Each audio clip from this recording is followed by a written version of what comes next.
Fragmentation.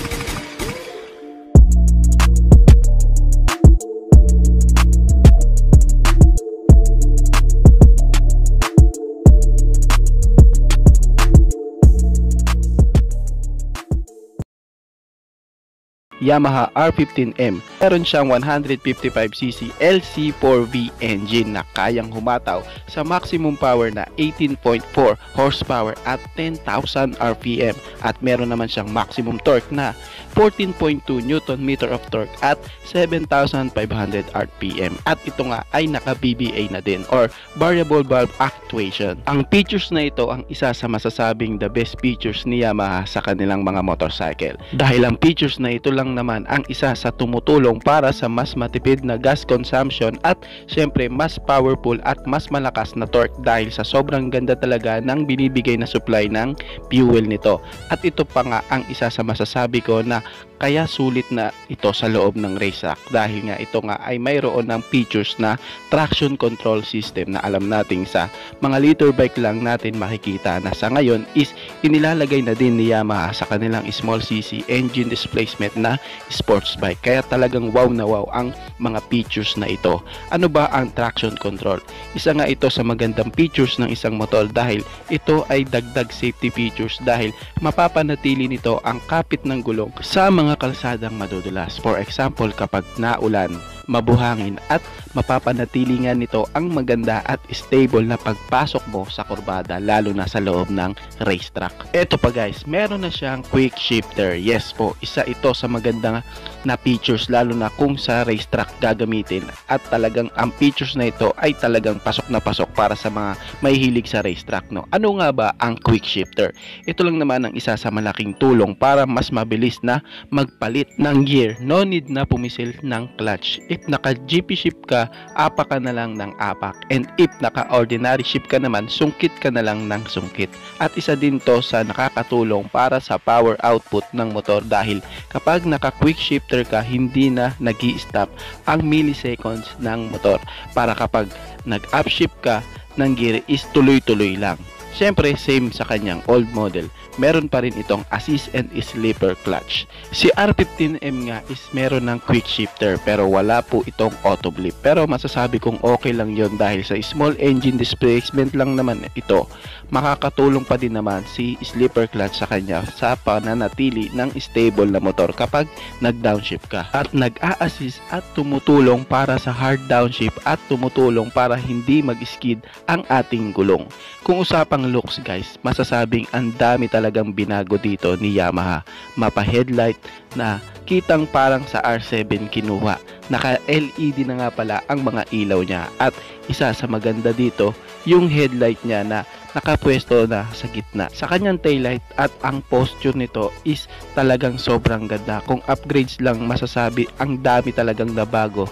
Dagdagan pa ng kanyang aerodynamic na mas lalong pina-slim at tinutukan ni Yamaha ito dahil alam naman natin na sa racetrack is number 1 na dapat pinaghahandaan ito. More aggressive looks at sobrang unique talaga nito. Karagdagan pa sa kanyang features dahil naka ABS na nga din ito, harap and likod. Kung usapang safety features, talagang pinuno ni Yamaha ang new R15 na ito. Ang kanya namang stock suspension sa unahan is naka KYB suspension na may 37mm upside down fork and naka monoshock naman ang kanyang suspension sa likuran. Sukat naman ng kanyang gulong sa unahan ay naka 100/80/17 at sa kanyang likuran is naka 140/70/17. Iba pang features, meron siyang side stand kill switch. Naka full digital panel gauge na nga ito na merong pagkakahawig sa panel gauge ng YZR-M1 at meron na din itong Bluetooth connectivity na pwede mong i-connect sa iyong CP or cellphone. Kung tawagin is Y-Connect. May bigat ito na 142 kg at meron siyang fuel tank capacity na 11 liters na may taas naman sa kanyang seat height na 815mm. Pero take note guys, huwag ka lang tumingin sa engine displacement ng motor. Tingnan mo din yung mga upgrades, mga new technology sa isang motor. Sobrang solid talaga ng motor na ito. Is na andito na yan sa Pinas.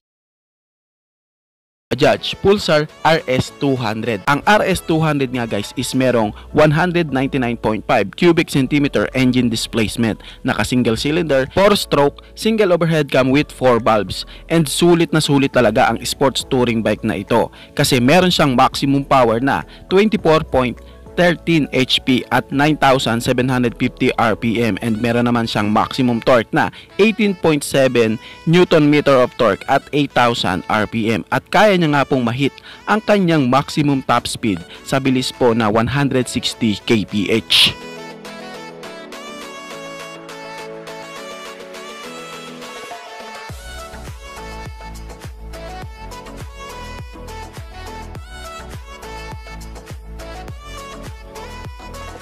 Well, di na biro ang bilis o top speed na yan guys. Napakalakas na yan para sa isang 200cc, and ito din ang top speed na accurate para sa 200cc na motor.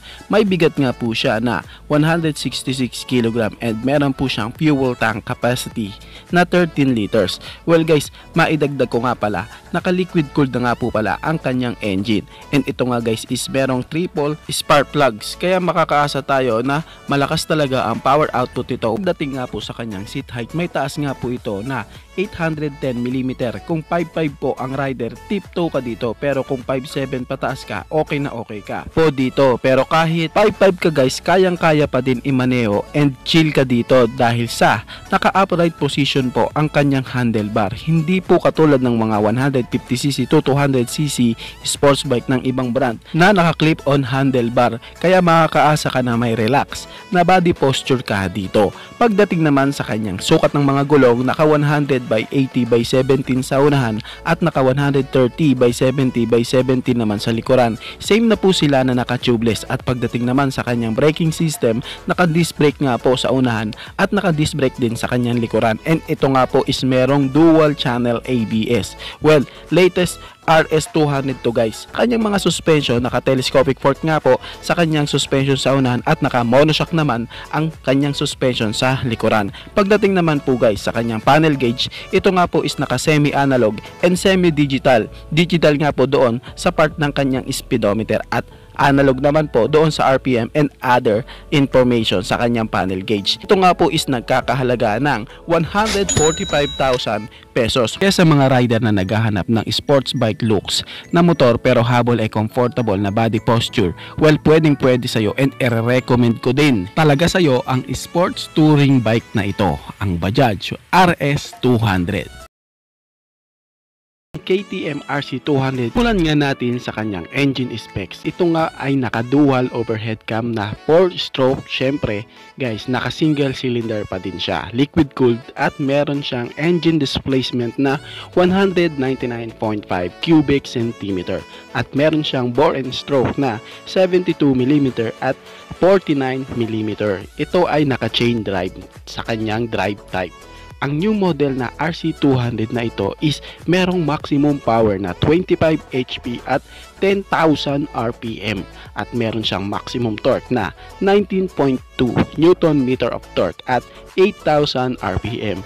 Ang KTM RC200 na ito, same din sa old model niya na RC200 na walang kick start, kaya ang starter nga nito is electric start only. Pagdating naman sa kanyang suspension, sa kanyang front suspension, ito ay naka 125mm upside down forks, at sa kanya namang rear suspension, ito ay naka 150mm monoshock. Braking system naman sa front brake, ito ay naka 320mm 4-piston radial fixed caliper, at sa kanyang likuran naman, yung kanyang rear brake, ito ay naka 230mm single piston floating caliper. Sukat ng gulong sa kanyang unahan, ito ay naka 110/70/17. Sa kanya namang likuran naman guys is naka 150/60/17.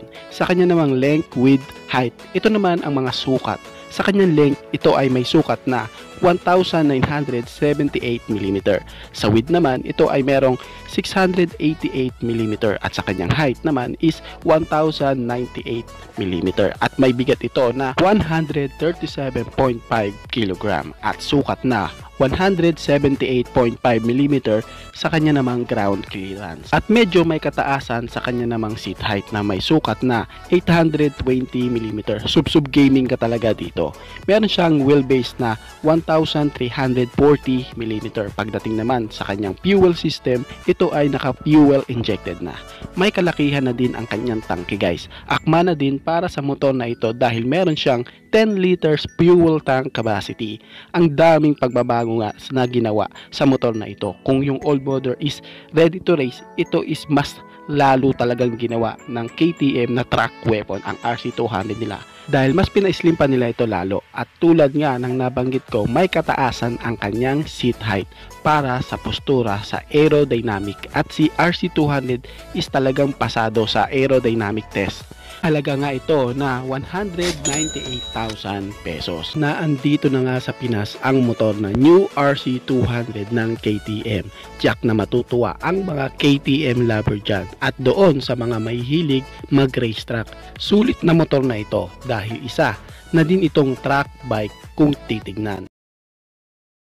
Si Sigma 250cc. Ito ang isa sa pinakamura na 250cc na pwede mong ma-avail dito sa Pilipinas na sports touring bike. Ang Sigma 250 guys is nagmula po sa brand na Lonsin sa China. Ito nga guys ay isa pong China bike. Pero guys hindi rin ito basta-basta. Talagang may kalidad talaga ang kanyang makina. Ang 250cc sports touring bike na ito guys is meron pong dry weight na 125 kg. And ito nga is naka single cylinder, 4-stroke and siya po is naka single overhead cam with 2 big bulbs. Yes po, hindi po siya naka 4 bulbs or naka twin parallel cylinder. Siya po is naka single cylinder lamang. Kaya pagdating sa kanyang power output guys, medyo mababa talaga compare sa ibang 250cc ng ibang brand. Pero syempre guys, mauunawaan natin yan kasi nga isa ito sa pinakamura na 250cc na sports touring bike. Kaya ito nga ang kanyang power output lang na kayang ibigay. Meron nga siyang maximum power na 17.7 HP at 8,500 RPM and meron naman siyang maximum torque na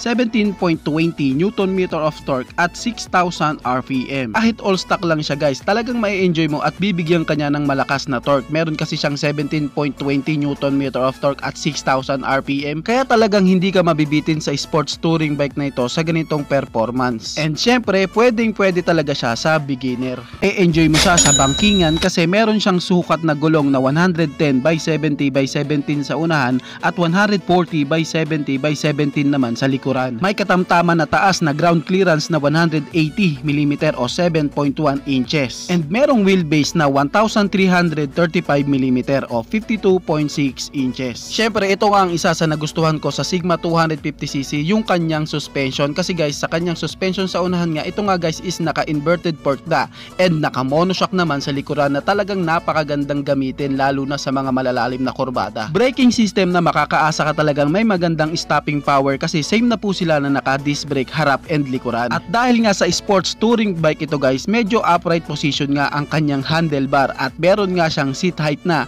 780mm o 30.7 inches kaya pwede talaga at sukat na sukat para sa mga height ng Pinoy. Syempre kung balak mo namang ipang long ride ang sports touring bike na ito, si Sigma 250cc ni Rusi, naku pwede din kasi alam nyo ba na meron siyang fuel tank capacity na 12 liters. And syempre guys, siya po is naka-carburetor type pa rin po sa kanyang fuel system. Nakatutuwa sa isang rider na ang kanyang presyo is abot kayang motorcycle lang ang kayang makuha. Then pwede mo ma-avail ang 250cc na ito, si Rusi Sigma 250cc.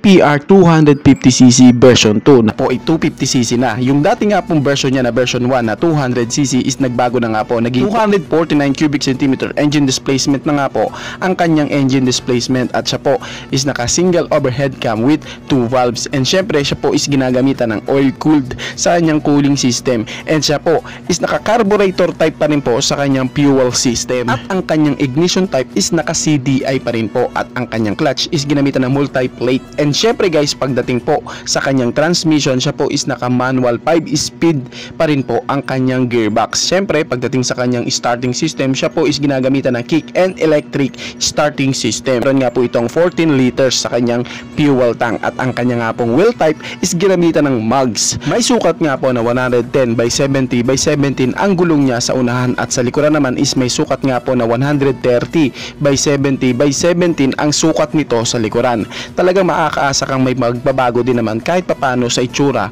ng Z250 na ito guys. Pagdating naman guys sa kanyang braking system, sa unahan ginamitan nga po ito ng disc brake hydraulic type at sa likuran is ganun din po, naka disc brake din po at hydraulic type din po. Pagdating naman guys sa kanyang mga dimensions, sa kanyang length, width at height, may sukat nga po ang kanyang length na 1925 mm at pagdating naman sa kanyang width, may sukat nga po ito na 950 mm at ang kanyang height is may sukat na 1075 mm. Wheelbase na meron pong sukat na 1350 mm. Available na po dito sa Pilipinas, meron nga po siyang SRP na 79,000 pesos. Kaya kung naghahanap ka ng murang sports bike na nasa 250cc engine displacement, talagang sulit na sulit to guys, kasi bukod nga po sa may maporma siyang itsura, meron din siyang aggressive looking at meron pong aerodynamics design at talaga namang panglingunan na itsura. Mura man po sa paningin ng iba, talaga namang sulit na sulit to para sa iba nating mga kababayan na sapat lamang po ang budget para makabili ng motor. At syempre kung habol nila is pogi looks na motor at mura, talagang i-recommend ko po ang motor na ito. Bago matapos ang video na to guys, baka pwede naman napahingi ng isang like mula sa inyo bilang pagsuporta sa ating munting video. Maraming salamat po. So pwede mo na rin i-share para din malaman ng iba nating mga ka-rider. Sa tingin ko guys is dito ko na lamang po tatapusin ang ating vlog. I hope na nag-enjoy kayo sa aking hinandang video para sa inyo. Pinasisigla ko din kayo guys na i-subscribe ang aking YouTube channel. I-click mo na din ang notification bell para maging updated kayo sa mga susunod na i-upload ko. So dito ko na lamang po tatapusin. Maraming salamat po. Ichi boy. Thank you.